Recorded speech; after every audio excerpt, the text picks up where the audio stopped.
बटे में जो आपने बताया। हमने कर ले बेटा वाला क्वेश्चन, तो अब इसको बाद में करेंगे क्लास के एंड में, ठीक है। Good evening everyone. तो जैसे कि आप सभी को पता है, हम यहाँ पे ले रहे हैं ऑनलाइन क्लासेस। किस क्लास के लिए? तो वो है 10th क्लास के लिए। किस सब्जेक्ट की? तो वो है मैथ की, जिसमें हमने आपके 3rd चैप्टर को पढ़ना स्टार्ट कर दिया है और अभी हम और भी इसमें क्वेश्चंस करने वाले हैं, ठीक है। 1 मिनट का वेट कीजिए बस।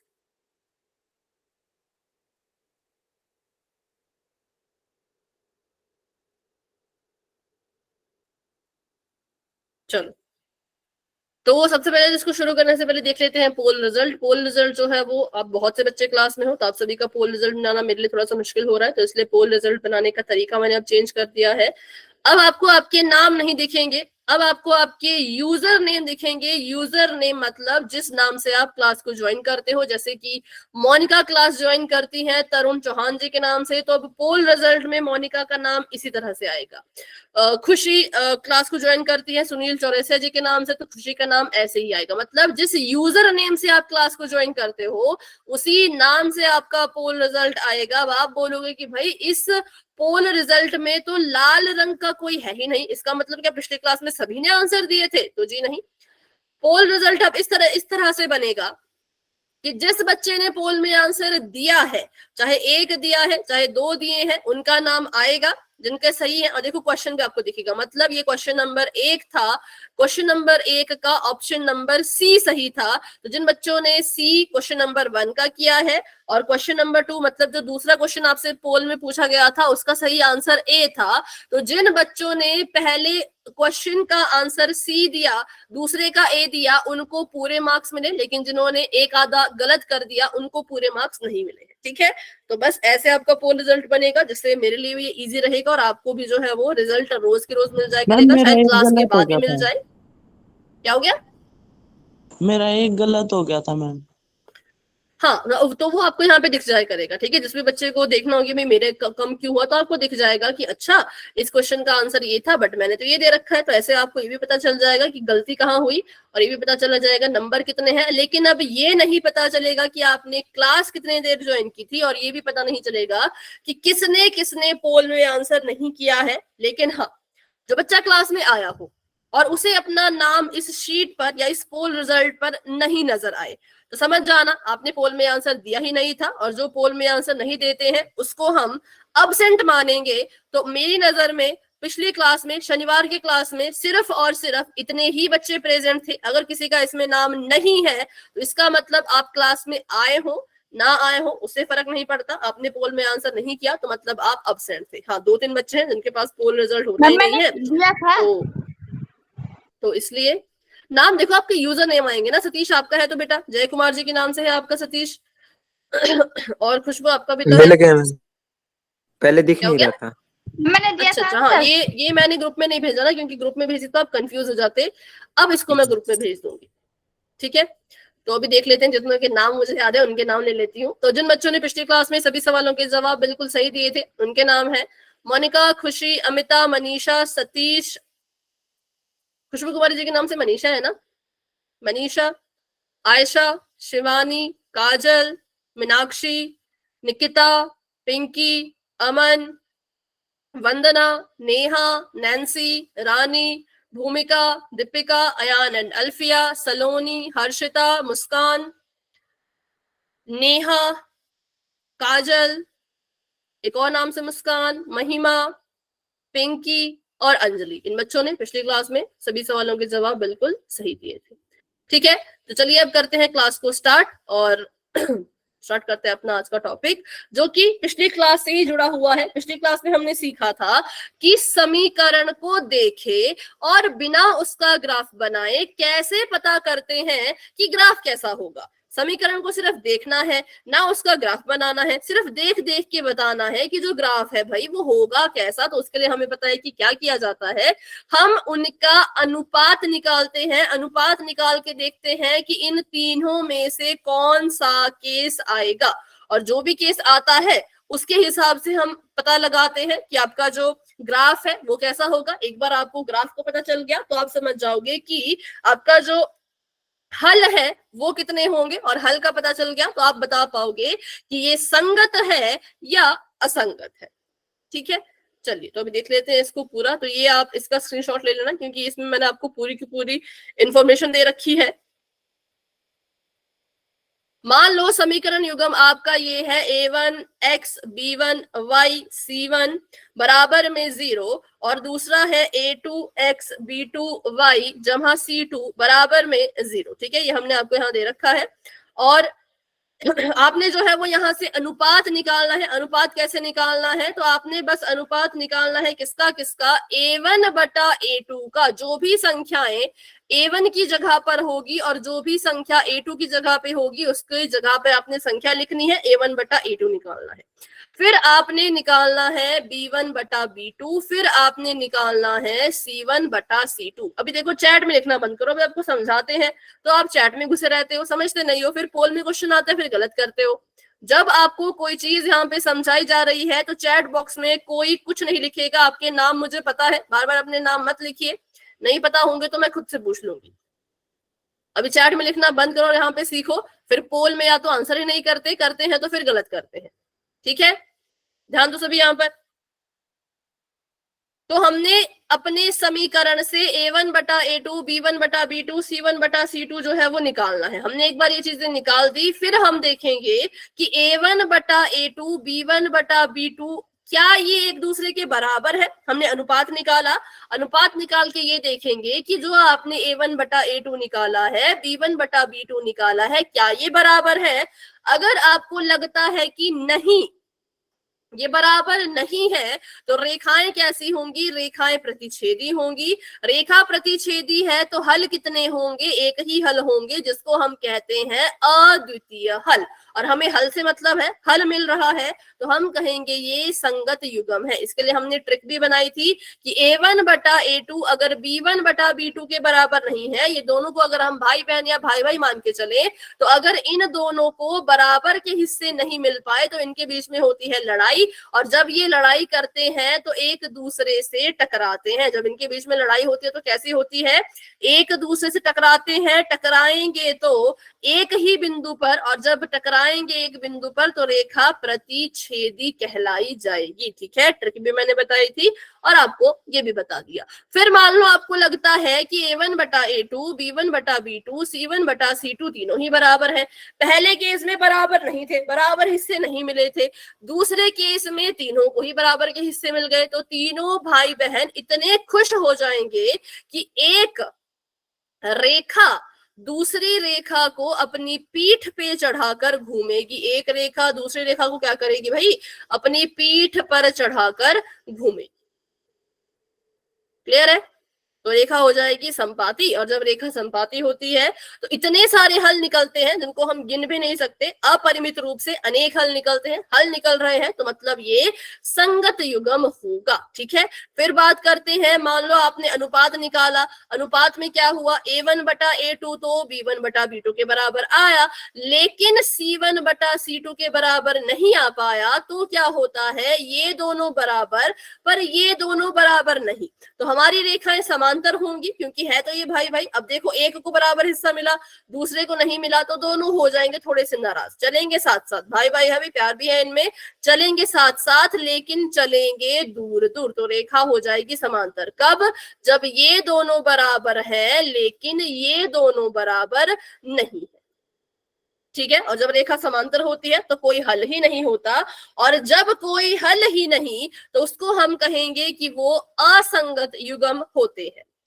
तो इसका ले लो फटाफट से स्क्रीनशॉट, और फिर हम क्वेश्चन करेंगे। उसके बाद हम सीधा पोल में क्वेश्चन करेंगे, क्योंकि ये टॉपिक हमने पिछली क्लास में सीखा था। अब जिन बच्चों ने पिछली क्लास को ज्वाइन नहीं किया था तो बच्चों रिकॉर्डिंग देख लिया करो। रिकॉर्डिंग आपको इसलिए भेजी जाती है ताकि आपकी क्लास मिस ना हो। बिना रिकॉर्डिंग देखे अगर आप क्लास में आते हो तो आप सबसे बड़ी गलती करते हो। रिकॉर्डिंग भेजी है तो उसको देख के आया करो। ठीक है, चलिए, अगर स्क्रीनशॉट ले लिया है तो वाई टाइप करो ताकि हम आगे बढ़ सके।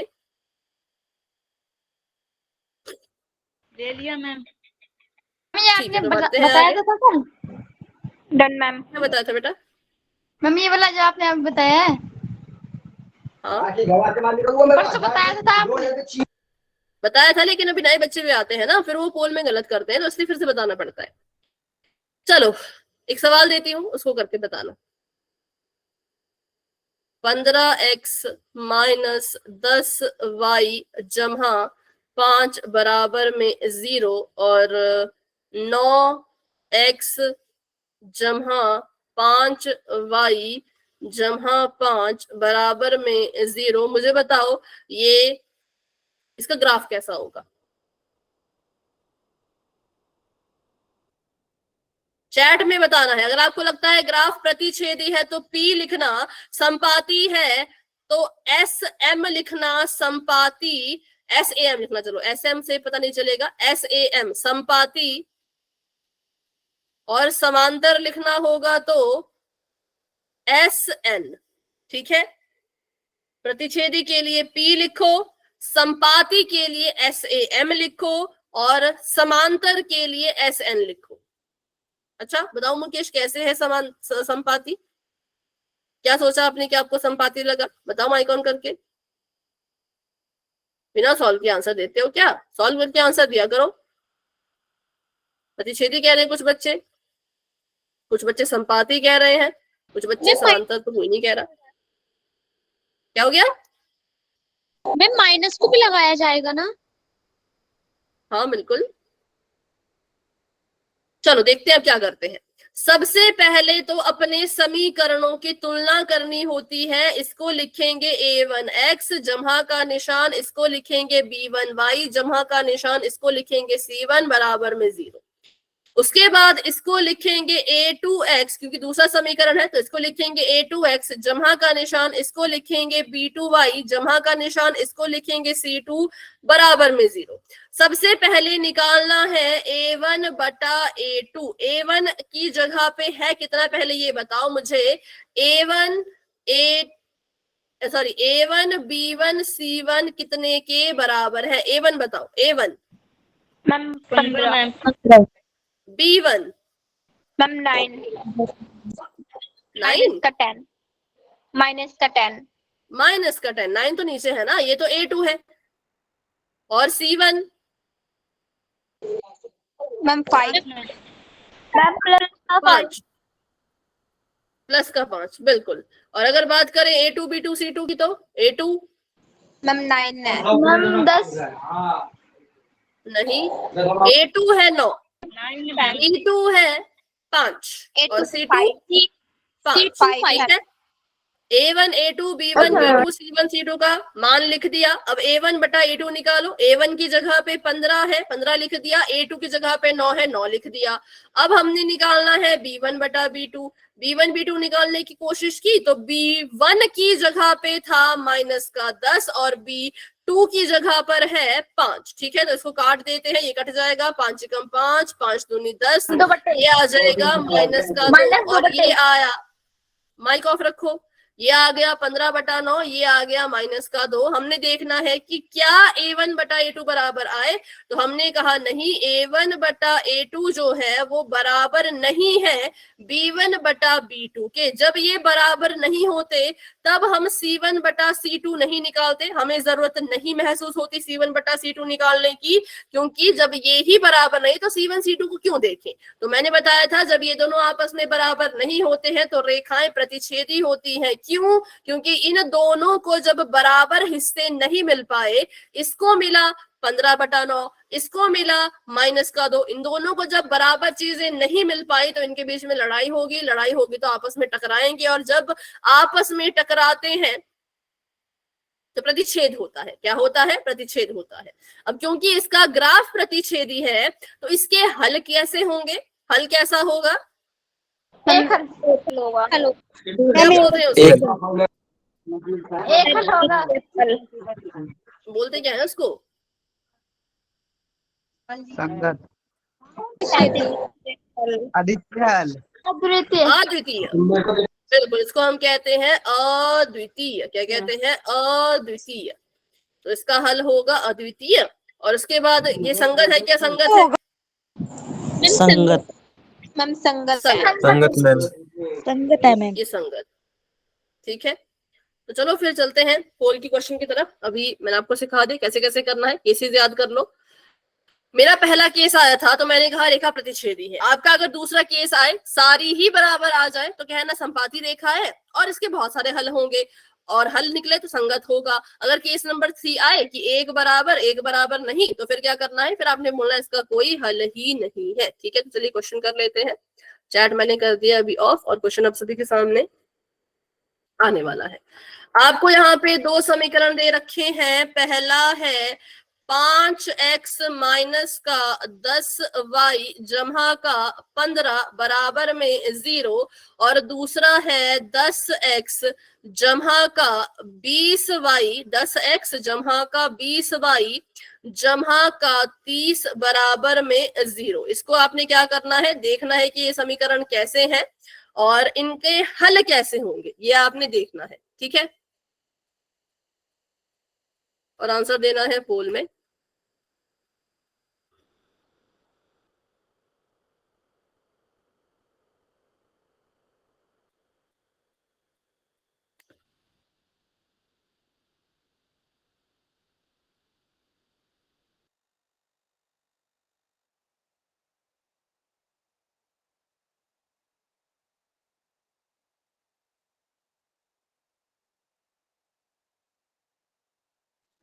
मैम ऑप्शन ही नहीं आए हुए। एक मिनट, मैम पोल चालू नहीं हुआ। चलो अभी देखो, मैम मैम पोल नहीं आया हमारे पास अभी अभी। देखो भाई, अभी देखो, पोल सेक्शन में जाओ और देखो।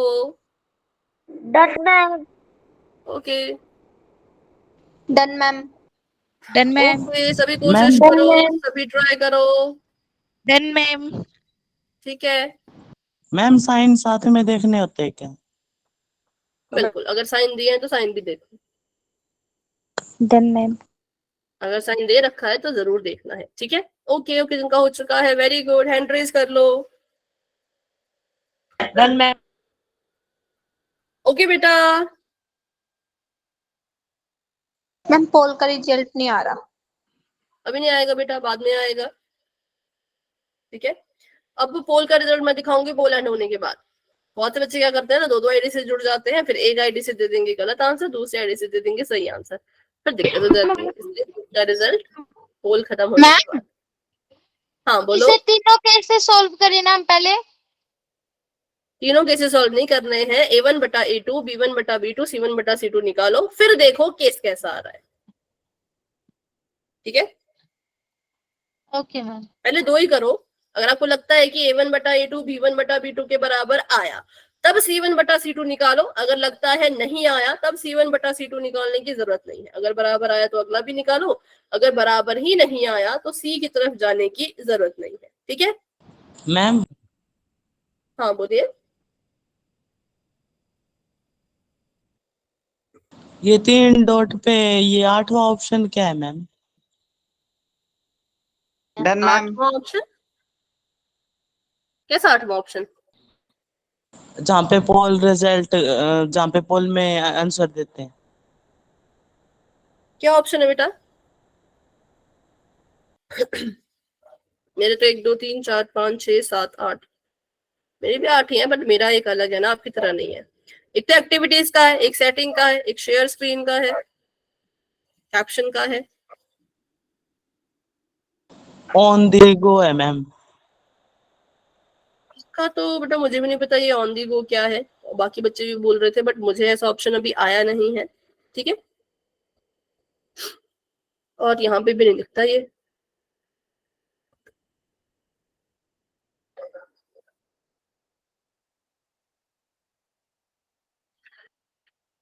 ठीक है, सभी कोशिश करो। 52 स्टूडेंट्स अपना आंसर दे चुके हैं। क्लास में हमारे पास है 67 स्टूडेंट, जिसमें से 3-4 बच्चों के पास पोल आता नहीं, तो 64 या 63 बच्चे क्लास में हैं और 54 बच्चों ने आंसर दे दिया है। तो अभी मैं करती हूँ 10 सेकेंड का वेट, जिसने आंसर नहीं किया आंसर देने की पूरी कोशिश करना। ओके, और याद रखना, जो बच्चे पोल में अब आंसर नहीं देंगे उनका नाम भी पोल रिजल्ट की लिस्ट में नहीं आएगा। 10 9 8 डन मैम। 7 6 done ma'am. 5 4 3 2 1। तो अभी के लिए पोल हो चुका है एंड। अब इसका रिजल्ट देखो, और देखो तो क्या रिजल्ट है भाई। बड़ा ही खतरनाक रिजल्ट है। तो देखते हैं क्या आंसर होता है इसका। सबसे पहले हम क्या करेंगे, सबसे पहले हम वही A1 बटा A2, B1 बटा B2, C1 बटा C2 निकाल लेते हैं। तो यहाँ पर जो A1 है वो है 5 और यहाँ पर जो B1 है वो है -10 और जो C1 है वो है 15। और अगर हम बात करें A2 की तो यहाँ पर जो A2 है वो है 10 और यहाँ पर जो B2 है वो है 20 और यहाँ पर जो C2 है वो है 30। ठीक है, अब हमने निकालना है A1 बटा A2, B1 बटा B2, C1 बटा C2। A1 बटा A2 निकालने के लिए A1 की जगह पे 5 था, B1 की A2 की जगह पे 10 था, तो 5 बटा 10 लिख दिया। B1 बटा B2 निकालना है तो B1 की जगह पे है -10, B2 की जगह पर है 20। अब पहले इनको देखते हैं ये बराबर आए कि नहीं आए, तो मैंने इसको काटा, 5 एकम 5, 5 दूनी 10, तो ये आ गया 1 बटा 2। और जब मैंने इसको काटा तो 10 एकम 10, 10 दूनी 20, ये भी आ गया 1 बटा 2। लेकिन कैसा? मैम माइनस का। माइनस का, बिल्कुल, क्योंकि 10 के पास माइनस का निशान था, भाग में प्लस माइनस माइनस होता है। देखो 20 नीचे जमा का, 10 ऊपर माइनस का, भाग में प्लस माइनस माइनस होता है, इसीलिए यहाँ पर माइनस का निशान आएगा। ये जमा का 1 बटा 2 है, ये माइनस का 1 बटा 2 है, ये कभी आपस में बराबर नहीं हो सकते। एक जमा वाला है, दूसरा माइनस वाला है, ये आपस में कभी बराबर हो ही नहीं सकते। तो इसलिए हमारा आंसर आया कि जो A1 बटा A2 है वो B1 बटा B2 के बराबर ही नहीं है। जब ये बराबर ही नहीं तो फिर रेखाएं कैसी होंगी? जब इनको बराबर के हिस्से नहीं मिले तो इनमें लड़ाई हो जाएगी, लड़ाई हो जाएगी तो रेखाएं होंगी प्रतिच्छेदी, और रेखा अगर प्रतिच्छेदी है तो हल कैसे होगा? अद्वितीय हल। बिल्कुल, हल इसका हो जाएगा अद्वितीय। ठीक है, तो ये था इसका राइट आंसर, जो कि ऑप्शन नंबर ए था। लेकिन जिन बच्चों ने ऑप्शन नंबर सी पे टिक किया है, आपने माइनस की अनदेखा कर दिया, माइनस को छोटी सी लापरवाही से आपने गलत कर दिया। मैम ये पोल रिजल्ट में आएगा? जो नंबर बड़ा है वही साइन लगता है, वो होता है प्लस में। देखो वही तो ना, कंसेप्ट क्लियर रखने पड़ेंगे।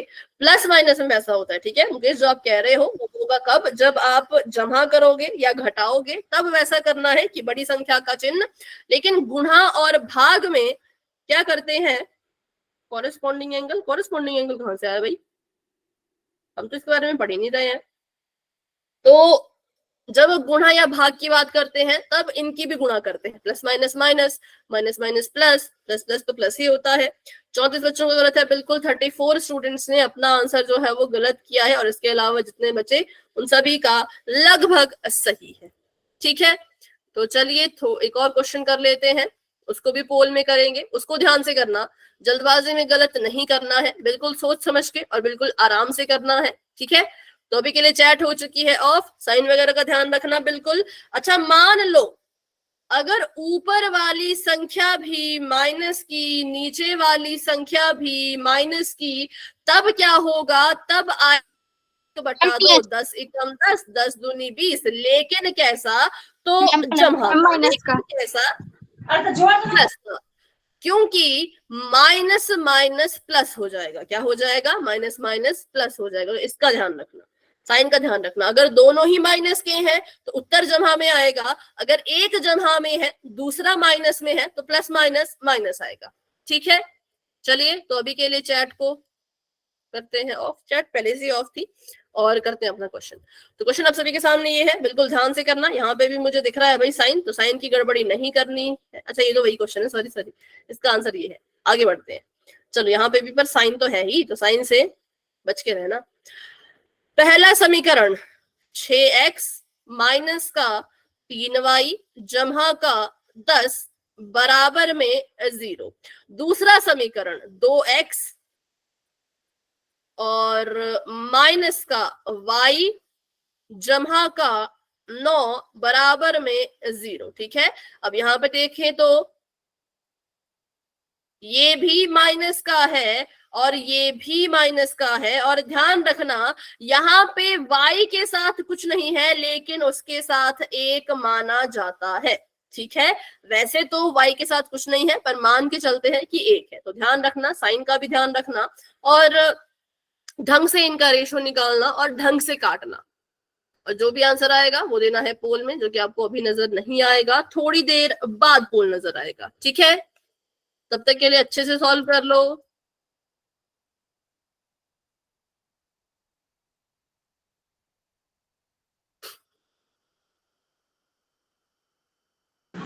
मैम जिसके पास पोल नहीं होता उसकी तो प्रेजेंट लगेगी ना।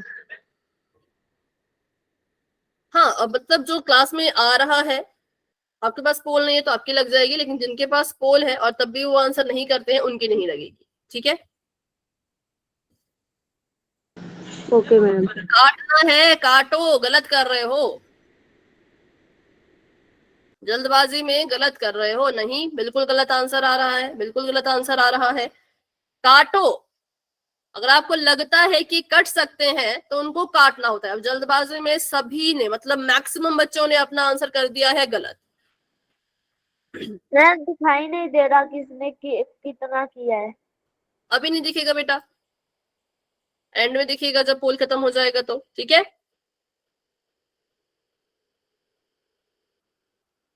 लेकिन जल्दबाजी के चक्कर में गलत कर रहे हैं। फिर अब साइन की चीज समझा दी तो अब काटने में गलती कर रहे हैं, या साइन में ही गलती कर रहे होंगे, पता नहीं, लेकिन आंसर गलत कर रहे हैं। तभी कहती हूँ क्लास में रेगुलर रहा करो। पिछली क्लास जिसने लगाई होगी उसको पता होगा, ऐसे क्वेश्चन हमने बहुत सारे किए थे। लेकिन जो आज ही क्लास में पहली बार आ रहे हैं इस टॉपिक को पढ़ने के लिए, उनको दिक्कत आएगी। जो बच्चे रेगुलर नहीं रहेंगे उनको नहीं समझ आएगा। झूठी उम्मीद में नहीं दूंगी कि हाँ आ जाओ क्लास में कभी भी सब समझ आ जाएगा, नहीं। जो रेगुलर रहेगा उसको समझ आएगा, पर जो रेगुलर ही नहीं रहेगा उसको कुछ समझ नहीं आएगा। मैम पीछे वाले क्वेश्चन का पोल मतलब रिजल्ट बनाओगे? शायद बन जाए।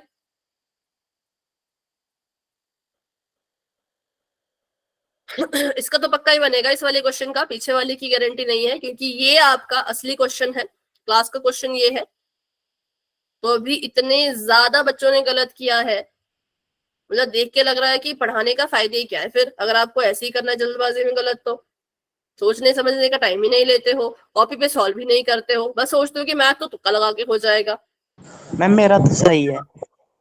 जब एग्जाम में ऐसा करोगे ना तुक्का लगा के, फिर जब मार्क्स अच्छे नहीं आएंगे फिर कहना, फिर कहोगे पढ़ा तो था बनते से, मार्क्स तो आए नहीं। भाई जब करोगे ही नहीं, जब तुक्के के सहारे चलते रहोगे, कब तक चलोगे तुक्के के सहारे? जब तक भी चलोगे आंसर सही आएगा ही नहीं, 100% गारंटी मैं देती हूँ। कॉपी पे सॉल्व करोगे तो भाई 90% चांस होते हैं कि सही आ जाए, लेकिन जो तुक्के के भरोसे चलेगा या चलेगी उसका नहीं आएगा ना। उसके यहाँ पे आंसर ठीक होंगे और ना ही पेपर में, क्योंकि मैथ में तुक्का नहीं चलता।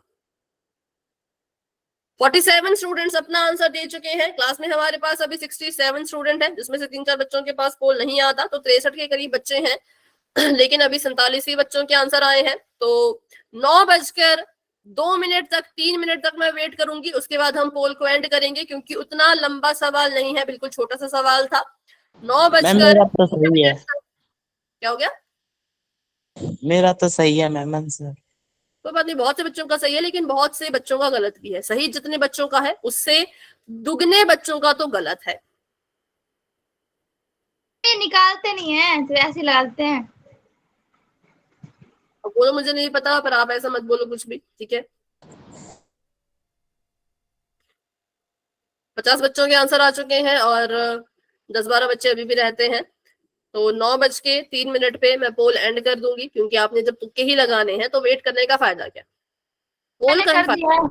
मैं भी आगे चैट में बता दिया करो, और किसी और का आंसर देख के चैट में बता दिया करो। बहुत ज्यादा, मतलब बहुत डिसअपॉइंटिंग चीज है ये, कि इतना आसान सवाल और जल्दबाजी में इतना।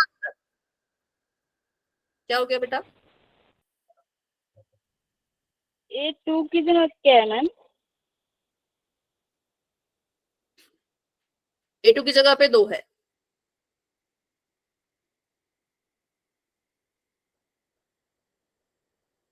56 बच्चों ने आंसर दे दिए हैं। तो अभी 9 3 भी हो चुके हैं, करते हैं 10 सेकेंड्स का वेट और बढ़ते हैं आगे। 10 9 8 7 6 5 4 3 2 1। पोल हो चुका है एंड। 30 बच्चों के सही है और बाकी गिने अगर तो 31 बच्चों के गलत है। तो देख लो खुद क्या कर रहे हो क्लास में आके। फिर क्लास में आए मत करो। अगर आपने रेगुलर नहीं आना, एक दिन छोड़ के आना, तो क्लास में आओ ही मत। जिसको सीरियसली पढ़ना है, जो तुक्के नहीं लगाना चाहता, जो कॉपी पे क्वेश्चन सॉल्व कर करके पढ़ना चाहता है, प्लीज वही क्लास लगाया करो। लेकिन जिसको पढ़ना ही नहीं है, बस मजे के लिए क्लास में आ रहे हैं और पोल रिजल्ट सारा खराब कर देते हो। आपको पता है इसका रिजल्ट, ये सिर्फ मैं नहीं देखती किसने कितना किया है, जो पूरे आपके टीचर है, जो आपके स्कूल में भी आते हैं आपसे मिलने, वो भी देखते हैं कि किस बच्चे ने क्या किया है, कौन सा बच्चा क्लास में कैसा रिस्पॉन्स कर रहा है। तो ये मत सोचो कि ये सिर्फ आपके और मेरे बीच की बात है। पूरी जितनी की जितनी टीम है उस सभी के पास ये पोल रिजल्ट जाता है, आपके नाम के समेत, आपके SRN नंबर के समेत, और बताया जाता है कि इस बच्चे ने ऐसा परफॉर्म किया है, तो देख लो भाई कि ये क्या कर रहे हैं। ठीक है, और इसकी एक रिपोर्ट बनती है।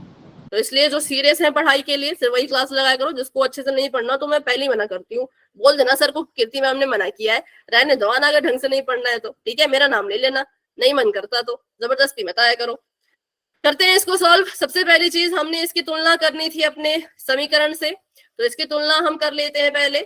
इसकी तुलना के लिए हमने पिछले से पिछली क्लास, अगर आप शनिवार को नहीं आए थे, आप शुक्रवार को आए थे, तब भी जो है वो आपने सीखा होगा कि तुलना कैसे करते हैं। अभी देख लो पोल का, मैंने कर दिया है ओपन। ये इसकी तुलना करेंगे A1X जम्हा का निशान B1Y जम्हा का निशान C1 के साथ, और नीचे जो है दूसरा समीकरण, इसकी तुलना करेंगे A2X जम्हा का निशान B2Y जम्हा का निशान C2 बराबर 0 के साथ। ठीक है, सबसे पहले वैल्यू निकालते हैं A1 B1 C1 की। A1 की जगह पर है 6, B1 की जगह पर है -3, C1 की जगह पर है 10। बात करें अगर हम A2 B2 C2 की, तो A2 की जगह पर था 2, B2 की जगह मैंने आपको पहले बता दिया था, वैसे तो कुछ नहीं लिखा है, लेकिन हमें पता होता है जिसके पास कुछ नहीं उसके पास है 1, कैसा 1, -1। फिर बात करें C2 की, तो C2 की जगह पर था 9। अब हमने क्या करना था, हमने इनका अनुपात निकालना था, A1 बटा A2 निकालना था और B1 बटा B2 निकालना था। अगर वो बराबर आते तब हमने निकालना था C1 बटा C2। तो पहले चलो देखते हैं कि ये दोनों बराबर हैं कि नहीं है। A1 की जगह पे 6, A2 की जगह पे 2, इसको अभी ऐसे रहने दो। B1 की जगह पे -3, B2 की जगह पे -1। 6 और 2 को काटो, मैंने कहा था हमेशा काटना है। आपको लगता है कट सकते हैं तो काट दो। 2 एकम 2, 2 3 6, ये आ गया 3/1। कैसा वाला? जम्हा वाला। कैसा वाला? जम्हा वाला। तो B1 बटा B2 जो है वो भी कितने के बराबर आएगा? मैम 3/1 के बराबर। जमा का बिल्कुल 3/1। और कैसा वाला? तो जम्हा वाला। जमा का। क्योंकि मैंने अभी आपको बताया था पीछे कि माइनस से माइनस कट जाता है, माइनस माइनस प्लस होता है, माइनस माइनस क्या होता है? प्लस होता है। तो यहाँ पर क्या हुआ, जो हमारा A1 बटा A2 था वो बराबर है B1 बटा B2 के। तो जिन बच्चों ने ऑप्शन नंबर A पे टिक किया है, 25 या 26 बच्चों ने किया है, आप सभी गलत हो। क्यों? क्योंकि ये ऐसी रेखाएं नहीं है, ये प्रतिच्छेदी नहीं है, क्योंकि इसमें ये दोनों बराबर आ गए। अब ये दोनों बराबर है तो अब हम C1 बटा C2 को भी चेक करेंगे।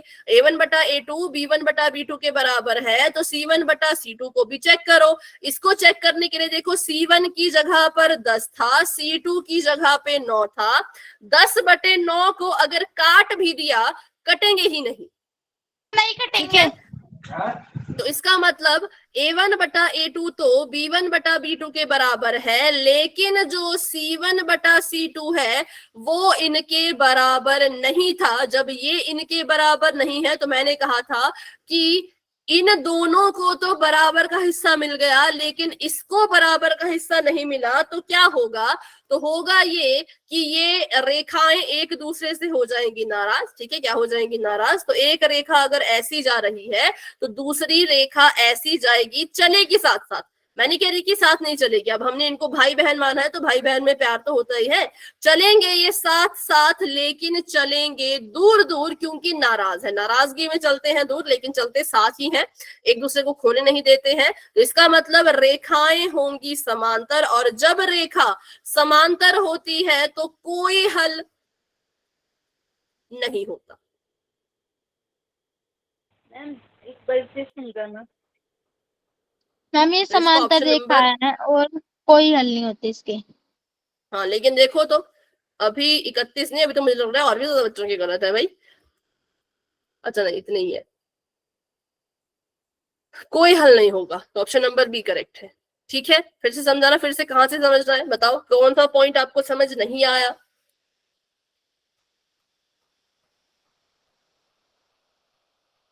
कहां से आपको सवाल समझ नहीं आया? कहां से? A1 है 6 के बराबर, क्योंकि आपको इसकी तुलना करनी आनी चाहिए। तुलना करना हमने सीखा था पिछली सी भी पिछली क्लास में, कि पहले समीकरण की तुलना करते हैं A1x B1y C1 से, और दूसरे समीकरण की तुलना करते हैं A2x B2y और C2 से। तो A1 की जगह पे 6 लिखा है तो हमने भी 6 लिख दिया। B1 की जगह पे 3 लिखा है, कैसा वाला 3? माइनस का 3, तो हमने माइनस का 3 लिख दिया। C1 की जगह पे 10 लिखा है तो हमने भी C1 की जगह पे 10 लिख दिया। 6 माइनस 3 और 10। फिर हमने A2 का मान निकाला, तो A2 की जगह पे 2 लिखा है तो भाई 2 लिख दिया। B2 की जगह पे कुछ नहीं लिखा था, माइनस का निशान था। हमें पता है कि जिसके पास कुछ नहीं होता उसके पास होता है 1, तो माइनस का 1 आया B2 की जगह। क्या आया? माइनस का 1। और C2 की जगह पे लिख रखा है 9, तो C2 की जगह पे हमने भी लिख दिया 9। तो इनकी हमने वैल्यू निकाल दी। बताओ अभी कोई डाउट? इसमें कोई doubt? A1 B1 C1 A2 B2 C2 की वैल्यू में? प्रियंका? No ma'am. मैम आपकी आवाज नहीं आ रही। बाकी बच्चों को मेरी आवाज आ रही है क्या? No ma'am. Yes ma'am cut cut के आ रही है। हमारी ऐसे ही आ रही है। हमारी आपकी आवाज। जिन बच्चों को वॉइस नहीं आ रही, एक बार क्लास को लेफ्ट करके दोबारा ज्वाइन करो, क्योंकि क्लास में जब बच्चे ज्यादा होते हैं तो नेट भी ज्यादा लगता है, तो इसलिए आपकी तरफ से इंटरनेट या फिर नेटवर्क कुछ इशू होगा इन दोनों का। ठीक है, ट्राई करो एक बार मोबाइल डेटा को ऑफ करके ऑन करके फिर से ज्वाइन करो। तो फिर उसके बाद हमने निकालना था A1 बटा A2, तो मैंने A1 बटा A2 लिख दिया। A1 की जगह पे 6 था तो 6 लिख दिया, A2 की जगह पे 2 था तो 2 लिख दिया, 6 बटा 2। फिर इनको काट दिया, 2 एकम 2, 2 3 6, तो आ गया 3 बटा 1। फिर B1 की जगह पे -3 था, B2 की जगह पर माइनस का 1 था, तो इसलिए क्या हुआ, इसलिए हमने जो है वो माइनस से माइनस को काट दिया, या फिर माइनस माइनस प्लस हो गया, तो हमारा उत्तर आ गया 3 बटा 1 जमा का। तो ये दोनों हो गए बराबर। कैसे हो गए ये दोनों बराबर? और C1 बटा C2 10 बटे 9 था, तो इसलिए इसको हम आगे सॉल्व नहीं कर सकते। ठीक है, तो फिर हमने देखा कि कोई बात नहीं बेटा, रेस्ट कर लीजिए आप, अगर आपकी बहुत तबीयत खराब है तो। ठीक है, तो A1 बटा A2 B1 बटा B2 के तो बराबर है, लेकिन C1 बटा C2 के बराबर नहीं है। इसलिए हमने कहा कि रेखाएं समांतर होंगी, क्योंकि जब ऐसा होता है ये दोनों बराबर नहीं, तो रेखाएं समांतर होती हैं, और जब रेखाएं समांतर है तो उनका कोई हल नहीं होता। इसलिए ऑप्शन नंबर बी जो है वो इसका करेक्ट आंसर था। ठीक है, जो कि शायद 30 बच्चों का सही था और 31 बच्चों ने किया है गलत। तो देख लीजिए अब आप कहाँ हो, आप 30 बच्चों में हो कि आप 31 बच्चों में? ठीक है, अब बढ़ते हैं आगे, और अब करेंगे हम इस पूरी चैप्टर का सबसे इंपॉर्टेंट टॉपिक, जो कि टफ भी है, बहुत टफ है। मैं नहीं बोलूंगी कि बहुत आसान है, मुश्किल है, इसलिए ज्यादा ध्यान देना पड़ेगा। अभी तक जो पढ़ा वो बहुत आसान था, बस फटाफट छोटी चीजें करी है ना और अपना आंसर निकाल दिया। लेकिन अब जो आने वाला है वो सबसे टफ है, जिसके लिए आपको मेहनत भी करनी पड़ेगी, प्रैक्टिस भी करनी पड़ेगी और कॉपी भी साथ रखनी पड़ेगी, क्योंकि वो क्वेश्चन तुक्के के दम पे कभी नहीं होते। ठीक है, तो चलिए शुरू करते हैं। बीज गणितीय विधि द्वारा दो चर वाले रैखिक समीकरण युग्म का हल निकालना। अभी तक जो हम हल निकाल रहे थे वो हम प्रतिच्छेदी रेखा, समांतर रेखा और संपाती रेखा के हिसाब से निकाल रहे थे। मतलब अभी तक जो हम हल निकाल रहे थे वो बस ग्राफ बना के, ग्राफ को देखकर ही हल निकाल रहे थे। लेकिन अब जो हल निकालेंगे, क्या हो गया? अभी भी वॉइस नहीं आ रही? अभी देखो, अभी आ रही है क्या? कट कर आ रही है मैम। ऐसा क्यों हो रहा होगा? बाकी बच्चों को भी कट कट के आ रही है? नो मैम, कट कट के आ रही है। यस, बड़ा मजा आ यस मैम। यस मैम आ रही है। रुको, मैम मेरे को नहीं आ रही। हाय नेट स्लो।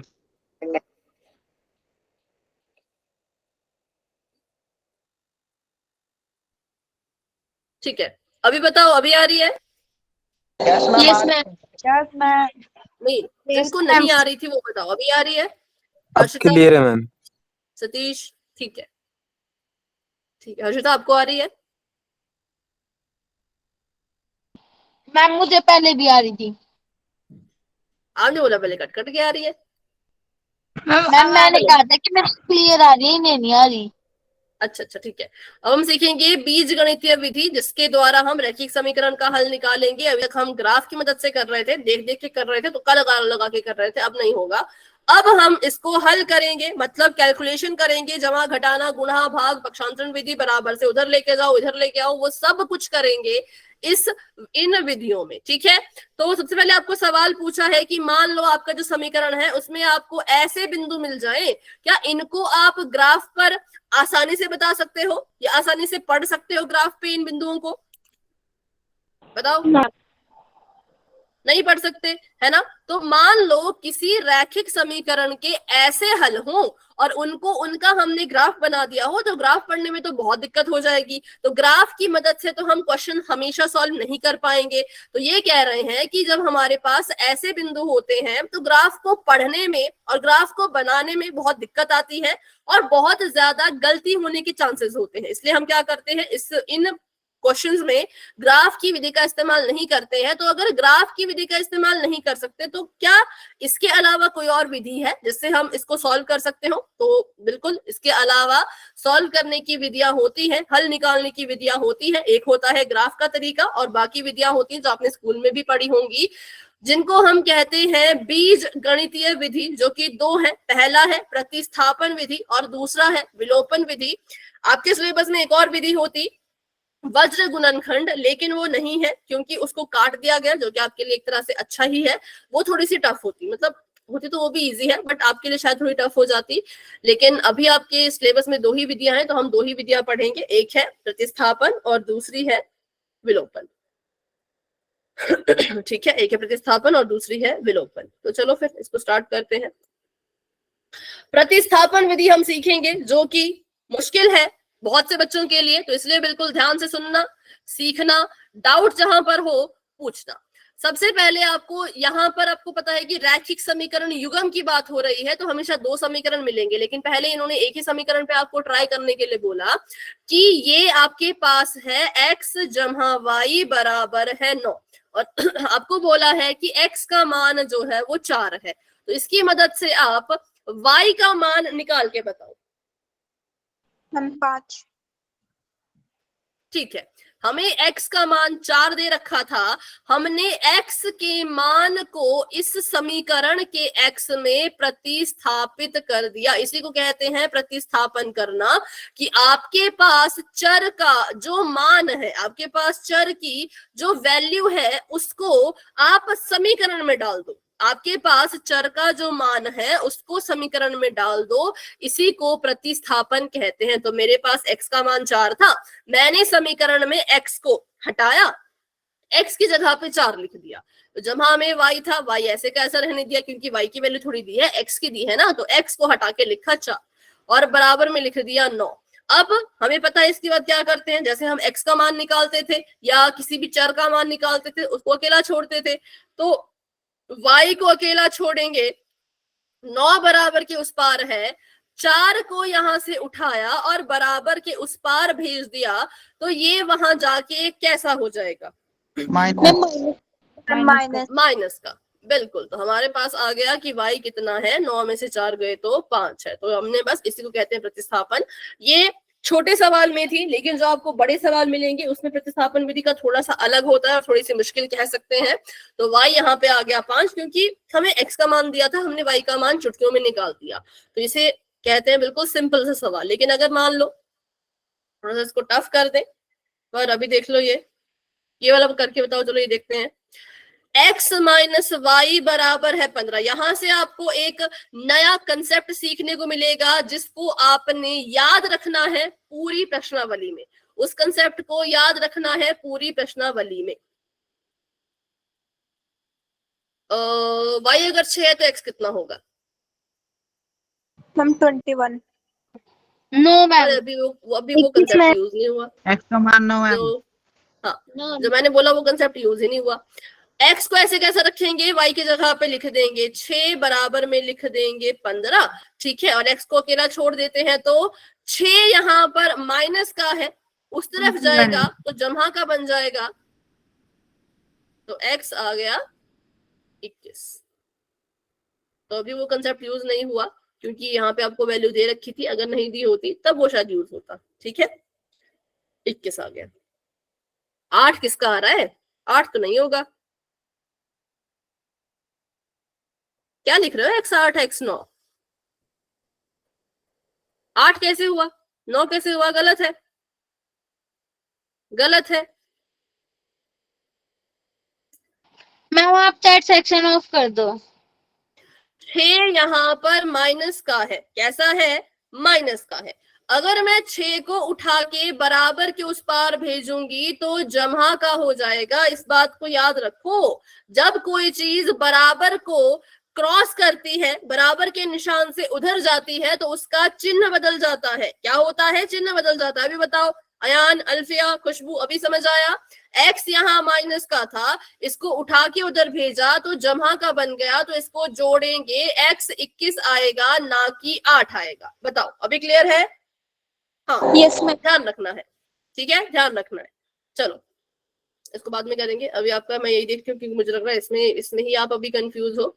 अगर मैं बोलूं x माइनस वाई बराबर है 10 और y जो है वो 3 के बराबर है, तो x का मुझे मान निकाल के बताओ। 13 मैम। 13। ठीक है, 13 x को रखेंगे ऐसे का ऐसा, x को रखेंगे ऐसे का ऐसा, माइनस का y है, y को हटाओ, y की जगह पे 3 दे रखा है, 3 लिख दिया, बराबर में 10।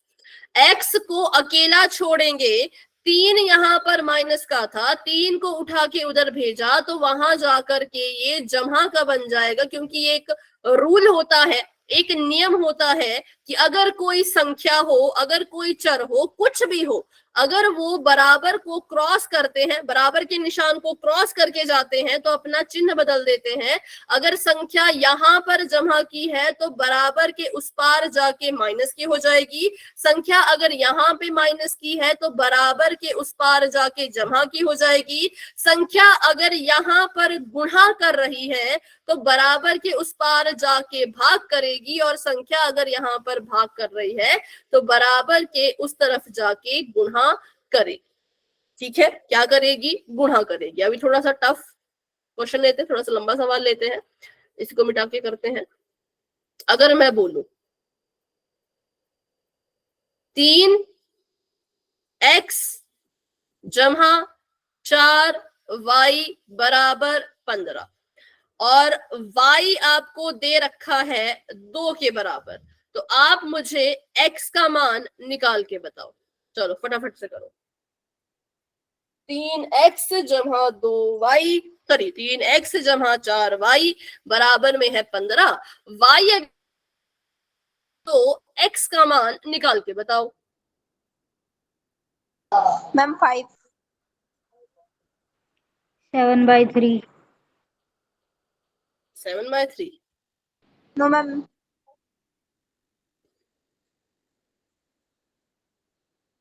चलो देखते हैं, इसको कोने में करते हैं। पहले इसको हटाती हूँ मैं यहाँ से। यहाँ लिख रही हूँ मैं y अगर 2 है, 3 आएगा मैम। y अगर 2 है तो x क्या होगा? यस मैम, ठीक है, 7/3. 7/3। देखते हैं बेटा। 3 ऐसे का ऐसा, x ऐसे का ऐसा, जमा का निशान, 4 ऐसे का ऐसा, y की जगह पे लिखना है 2 तो लिख दिया, बराबर में था 15 लिख दिया। 3x ऐसे का ऐसा ही रहेगा, 4 दूनी 8 बराबर में 15, 3x फिर से यहाँ पे ऐसे का ऐसा, 8 को उठाओ बराबर के उस पार भेज दो, 8 को उठाओ और उठा के कहाँ भेज दो? बराबर के उस तरफ भेज दो। तो क्या हो जाएगा? 8 हो जाएगा माइनस का। कैसा हो जाएगा? माइनस का। यहाँ पे जमा का है ना, उधर गया तो कैसा हो गया भाई? माइनस का हो गया। तो 15 माइनस 8 और 3x बराबर है, 15 में से 8 गए कितने बचते हैं? 7 बचते हैं, 7 लिख दिया। x को अकेला छोड़ो। x के साथ 3 कर रहा है गुणा। क्या कर रहा है? गुणा। तो जब बराबर के उस पार जाएगा तो 7 के साथ क्या करेगा? भाग। भाग करेगा, बिल्कुल भाग करेगा। तो ये आ गया 7/3। तो इसलिए हमारी जो वैल्यू आई x की वो कितनी आई? वो 7/3 आई। ठीक है, कितनी आई? 7/3 आई। तो ये थे हमारे अभी बिल्कुल छोटे छोटे सवाल। इसमें तो हमने पक्षांतर विधि का अभी इस्तेमाल तक नहीं किया और जो कि अभी कर भी नहीं पाएंगे। तो आज की क्लास में इतना रखते हैं। वैसे मुझे पता है टाइम है, लेकिन अभी इसको आगे नहीं बढ़ाएंगे क्योंकि फिर से अभी कुछ बच्चों ने क्लास को कर दिया है लेफ्ट। अगली क्लास में वो दोबारा आएंगे और दोबारा आएंगे तो उनको ये चीजें क्लियर ही नहीं होंगी। तो फिर मुझे दोबारा से अगली क्लास में ये समझाना ही है। तो अभी के लिए क्लास को इतने रखते हैं, ठीक है। अभी पिछले क्वेश्चन में किसी के डाउट है तो वो पूछ लो, इस क्वेश्चन में किसी का डाउट है तो वो पूछ लो, लेकिन अगर डाउट नहीं है तो आप क्लास को लेफ्ट क्वेश्चन दोबारा समझा दो। बिल्कुल समझेंगे। तो बाकी बच्चों को good night and bye bye, और जिनको डाउट है वो क्लास में ही रुके।